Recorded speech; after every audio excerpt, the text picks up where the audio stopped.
Assalamualaikum warahmatullahi wabarakatuh.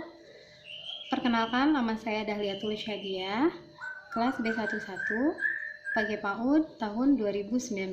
Pada kesempatan ini saya akan mempresentasikan model pembelajaran Montessori dan Bangstreet yang merupakan bagian dari model-model pembelajaran anak usia dini. Untuk mempersingkat waktu, saya akan memulainya. Yang pertama yaitu model pembelajaran Montessori. Sejarah model pembelajaran Montessori. Perkembangan model pembelajaran Montessori ini dikembangkan oleh Maria Montessori pada tahun 1870. Model pembelajaran Montessori ini memfokuskan pada pengembangan motorik, sensorik, dan bahasa. Penekanan utamanya yaitu melalui pengembangan alat-alat indera. Model pembelajaran Montessori membebaskan anak untuk bergerak, menyentuh, memanipulasi, dan bereksplorasi secara bebas.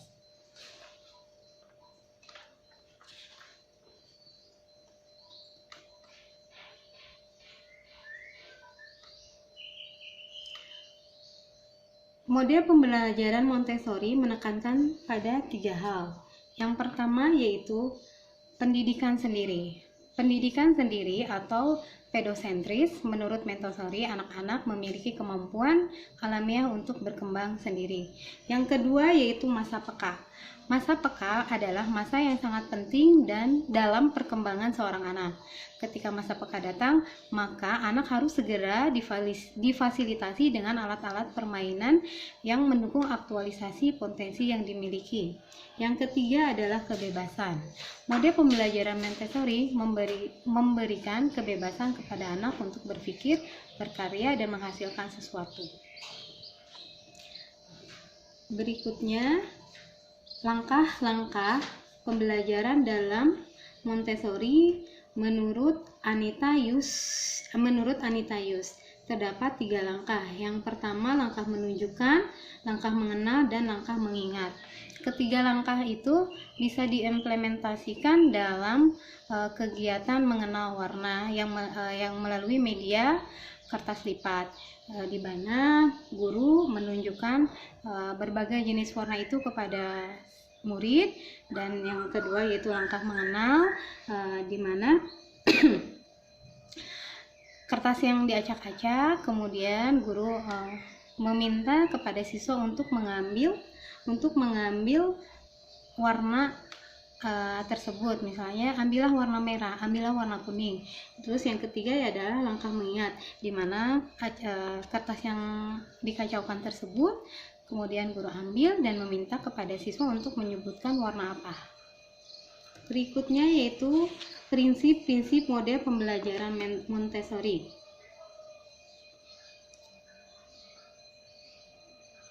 Terdapat 5 prinsip. Yang pertama yaitu menghormati anak. Model pembelajaran Montessori menekankan pada rasa saling menghormati antara guru dengan murid dan murid dengan guru, dan guru membantu untuk membentuk pribadi yang mandiri. Yang kedua adalah menyerap pikiran anak. Montessori menyerap pemikiran anak, yaitu agar seorang guru mampu memahami bahwa anak-anak itu belajar dari lingkungan, dan anak-anak belajar bergantung pada guru, pengalaman, dan lingkungan anak. Periode sensitif. Semua anak mengalami periode sensitif yang sama, namun urutan dan waktu berbeda-beda untuk setiap anak. Kemudian lingkungan yang siap. Lingkungan yang siap menjadi bahan pembelajaran dan pengalaman yang tersedia untuk anak dalam format yang teratur. Ruang kelas Montessori berpusat pada anak dan pembelajaran aktif. Yang kelima yaitu auto education atau jati diri pendidikan. Anak-anak secara aktif terlibat dalam lingkungan yang siap dan memberi kebebasan harfiah mendidik guru. Kemudian model pembelajaran Montessori mengajarkan 5 bidang utama. Yang pertama yaitu kemampuan berbahasa, di mana dalam kemampuan berbahasa ini anak-anak dilatih untuk berkomunikasi berkomunikasi atau bersensasi di depan teman-temannya sesuai dengan tema dan setiap minggunya bergiliran. Yang kedua adalah matematika. Matematika untuk PAUD mencakup belajar mengenal aneka bentuk, memahami ukuran seperti berat, ringan, panjang, pendek, besar, kecil, dan juga mengenal angka. Yang ketiga adalah budaya. Di sini anak-anak diajarkan untuk mengenal budaya antri, sikap sopan santun, tata krama, dan kebaikan terhadap teman. Yang keempat adalah sensorik.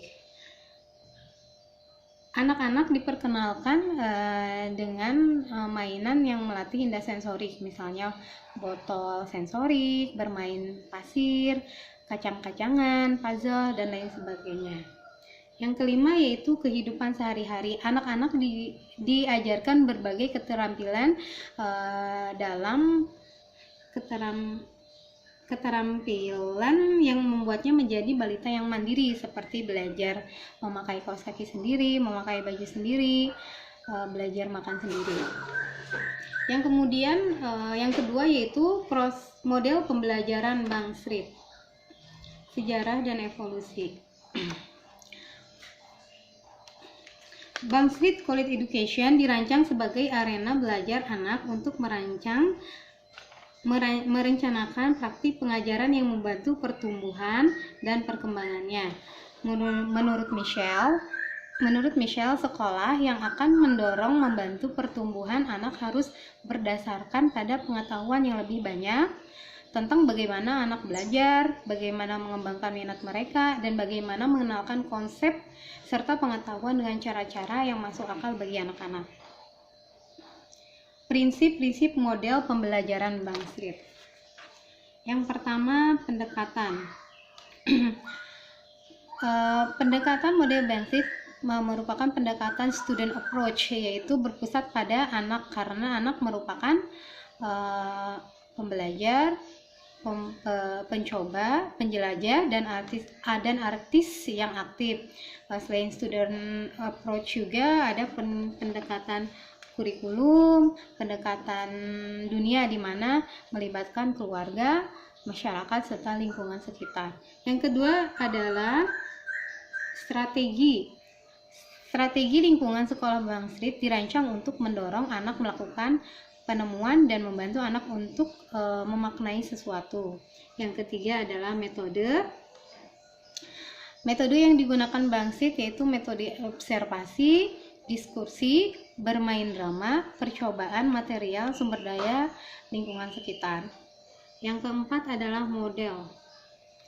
Model pembelajaran Bangsrit approach terlihat ruang kelas yang menyenangkan, produktif, di mana siswa terlibat dalam pengalaman belajar, menyelidiki dunia alami dan sosial, belajar berkolaborasi dan berkomunikasi, dan sedang mengembangkan keterampilan.